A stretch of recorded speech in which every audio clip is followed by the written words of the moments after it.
Hello, meu povo, tudo bem? Aqui é a professora Daniela Vieira e hoje a gente vai estudar sobre a energia térmica. Para quem mora aqui no DF, sabe que a nossa temperatura média do dia varia bastante. Então a gente sai de manhã, tá aquele frio, a gente veste todo agasalhado e quando chega o início da tarde tá aquele calorão de meu Deus. Então olha só essa situação. Em um dia qualquer, o termômetro lá da rua tá marcando 15 graus Celsius. E o rapazinho fala: que dia gelado, estou com muito frio. E mais tarde, naquele mesmo dia, meio-dia, o termômetro está marcando 30 graus Celsius. Que dia quente, não sei por que vim de blusa, estou com muito calor. Então, essas expressões são muito comuns da gente usar. Estou com calor, estou com frio, mas elas são cientificamente erradas. Por quê? Nós, seres humanos, nós não temos calor e frio. Eu vou explicar já já que isso é muito diferente de temperatura corporal. Vejamos. Calor e temperatura são diferentes. A gente associa elas como a mesma coisa, mas elas são totalmente diferentes. O calor, ele é uma energia térmica transferida do corpo mais quente para o corpo mais frio.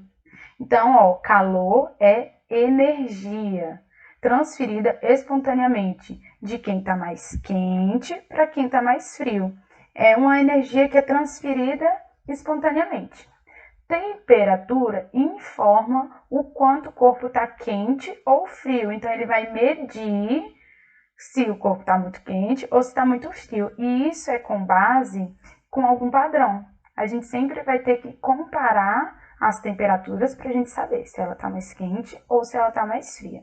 Então, nesse desenho aqui, a menina está com a mão no potinho com água fria e a outra mão no potinho com água quente. E ela consegue diferenciar quem é quente e quem é frio por meio da comparação.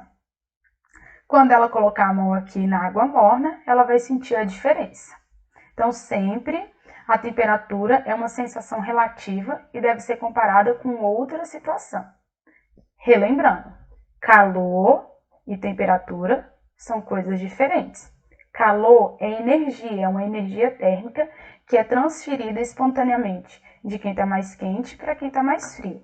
E temperatura é uma medida que informa o quanto um corpo está quente ou frio. Como que a gente mede a temperatura? Todo mundo conhece o termômetro. A gente tem vários tipos de termômetro. Hoje em dia a gente tem um termômetro bem atual, que é aquele que mira assim na nossa testa e de longe já consegue medir a nossa temperatura. Mas a maioria dos termômetros é por contato, ele precisa estar na nossa pele para conseguir aferir a temperatura.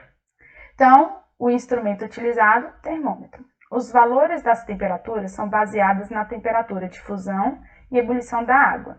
Então, aqui no Brasil, existe uma escala termométrica chamada escala Celsius. Em outros lugares do planeta, são outras escalas com outros valores, mas com base na fusão e ebulição da água.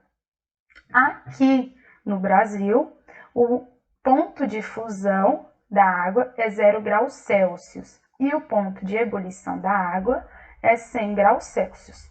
Vocês viram que eu falei graus Celsius? Essa unidade de medida de temperatura, a gente lê graus Celsius. E esse daqui é o símbolo. Relembrando, em outros lugares do planeta, não é graus Celsius, usam outras medidas, como o Fahrenheit e o Kelvin, tá? Aí, lá no futuro, vocês vão estudar os cálculos, quando vocês estiverem nos Estados Unidos, amém? Quando vocês forem lá nos Estados Unidos, na Disney, o termômetro lá da rua vai marcar 50, 90 graus Fahrenheit. Aí você vai pensar, meu Deus, estou fritando 90 graus Fahrenheit. Mas o 90 graus Fahrenheit não é igual no 90 graus Celsius. Tem que fazer um cálculo para converter. E para quem não lembra o que é ponto de fusão e ponto de ebulição, eu já trouxe aqui uma revisão. Então, quando o gelo, que é a água em estado sólido, começa a derreter, a gente chama essa transformação física de fusão. A temperatura que isso daqui ocorre a gente chama de temperatura de fusão ou ponto de fusão. É a temperatura exata que o sólido começa a se transformar em líquido. Isso acontece com todos os materiais do nosso planeta. Só que para medir a temperatura, a gente utiliza o material água como base. E a temperatura de ebulição é quando a água está no estado líquido e passa para o estado gasoso. A temperatura que isso daqui acontece, a gente chama de temperatura de ebulição ou ponto de ebulição. Temperatura de fusão da água, aqui utilizando o grau Celsius é 0 graus Celsius. Temperatura de ebulição, 100 graus Celsius. Então, quando a nossa água líquida atinge 100 graus Celsius, ela começa a evaporar. Tudo bem? A gente volta daqui a pouco. Eu vou deixar o link por aqui, quem estiver assistindo pelo YouTube, para ir para o segundo vídeo na sequência, tá? Não demora. Tchau!